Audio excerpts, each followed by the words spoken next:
Continuando con las memorias de Sherlock Holmes, el día de hoy voy a resumirles otro de los 56 cuentos de misterios escritos por Sir Arthur Conan Doyle. El cuento de hoy se titula La cara amarilla. Este relato empieza cuando en Baker Street, Sherlock Holmes y Watson reciben la visita de un nuevo cliente. Este era un hombre de aproximadamente 30 años, con un rostro impaciente y nervioso, llamado Grant Munro. Él manifestó que más que la resolución de un caso, él quería un consejo de Sherlock Holmes, ya que Sherlock Holmes para él era un hombre inteligente, sagaz y de mucho mundo. Holmes le solicitó detallara cuál era su problema, cuál era su situación, a lo que Grant Munro manifestó que era casado con una viuda desde hace aproximadamente 3 años, que ella había contraído primeras nupcias con un norteamericano en Atlanta y que producto de ello había tenido una niña, pero por cuestiones de destino vino la fiebre amarilla y fallecieron tanto el esposo como su hija. También manifestó que él era muy feliz durante esos 3 años de matrimonio, pero pasa que hace poco tiempo ella le había solicitado 100 libras a cuenta de su patrimonio, ya que cuando ellos contrajeron nupcias, ella puso todos sus bienes a nombre de Grant Munro, a pesar que él al inicio no quiso, pero con la condición que si ella necesitaba algún dinero, él se lo diera sin hacer ningún tipo de cuestionamientos. Él le entregó las 100 libras conforme lo acordado, pero le llamó la atención porque era un matrimonio tan feliz que nunca había habido secretos entre ellos, pero bueno, él lo pasó por alto. Pero ¿qué pasa? De que últimamente habían tenido nuevos vecinos, una casa que había estado deshabitada por 7 meses.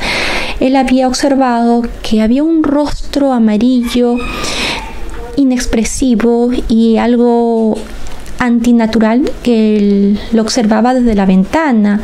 Luego fue él a revisar, a ver a los nuevos vecinos y fue recibido por una señora grosera, violenta, de pocos amigos.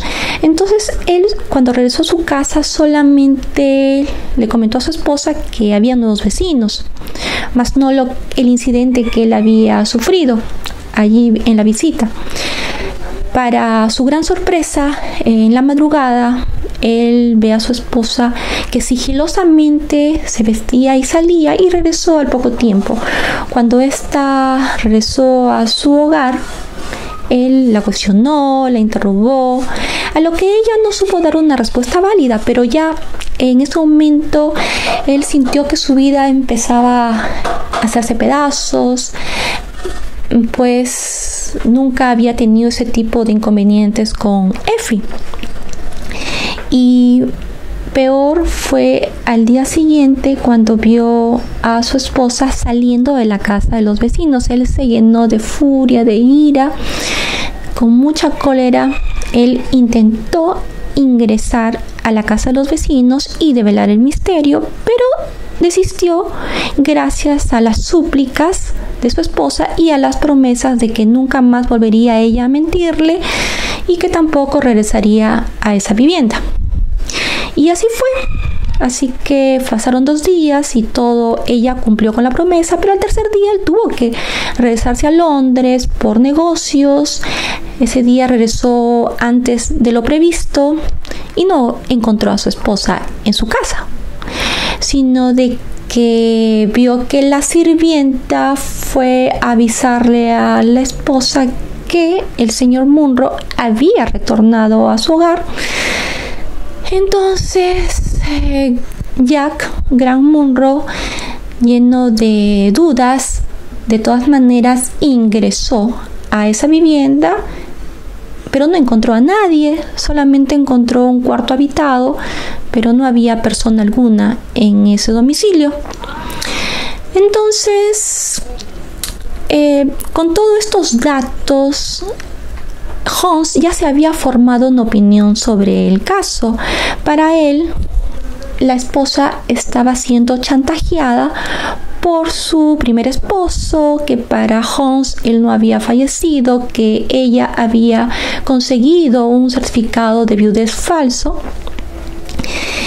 y que la estaban chantajeando, por eso que ella había pagado 100 libras, que el chantaje podía provenir tanto del esposo del americano, el señor Hebron, o de alguna mujer sin escrúpulos que se había confabulado con el primer esposo para atacar a Effie, y esta, para evitar ser denunciada, ya sea por bigamia o por cualquier otro motivo de su pasado, pues estaba cediendo al chantaje.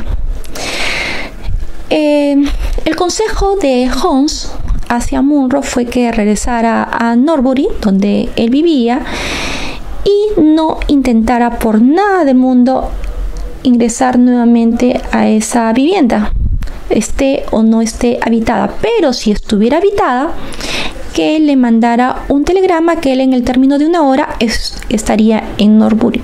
Y así fue. Ese mismo día, tanto Holmes como Watson se constituyeron a Norbury y le preguntaron cuál era su plan a Grant Munro, a lo que él manifestó que su plan era ingresar a esa vivienda por las buenas o por las malas, a lo que Holmes le pareció lo más aconsejable, ya que era mejor cualquier verdad que una duda interminable. Para su gran sorpresa, cuando ellos estuvieron en la casa de los vecinos, encontraron nuevamente a Effie, la esposa de Grant Munro, quien le suplicó nuevamente para que desistiera de sus propósitos, a lo que él pasó de ella. Los tres ingresaron al domicilio, a la habitación, y ¿quién estaba ahí en esa habitación? No era lo que ellos pensaban. La tesis de Holmes se desbarató, ya que quien estaba en esa habitación era una niñita con una máscara amarilla. Luego que Holmes le retiró la máscara, descubrió que el rostro de la niña era tan negro como el carbón y sus dientes eran tan blancos como la nieve.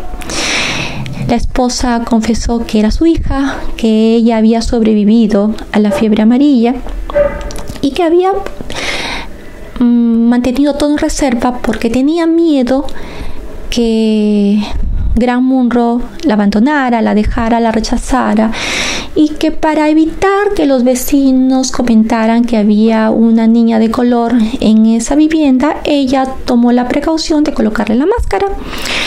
Grant Munro, al saber la verdad, se quedó en silencio durante 10 minutos, luego tomó en los brazos a la niña y tomó de la mano a su esposa y se fueron camino a su casa. Al inicio Holmes y Watson lo siguieron, pero luego Holmes le manifestó a Watson que más falta hacían en Londres que en Norbury. Y así terminó esta historia. Si te ha gustado, te espero en mi próximo video. Así que hasta pronto.